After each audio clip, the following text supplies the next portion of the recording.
Pakai tapi siapa nama?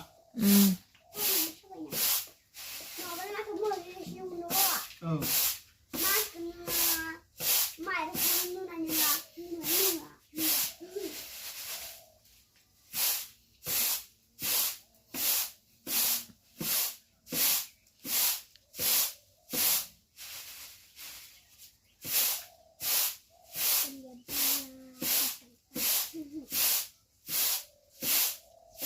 Oke, kamu running sarah kelihatan dan sekian karah hendak.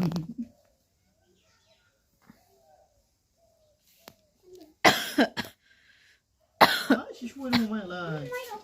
Rumah lah.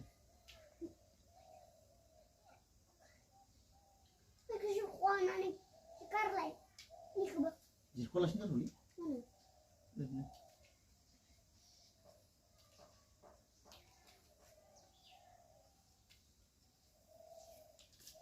Potor tang siun tang hai. Oh, itu serma gabung maksudnya?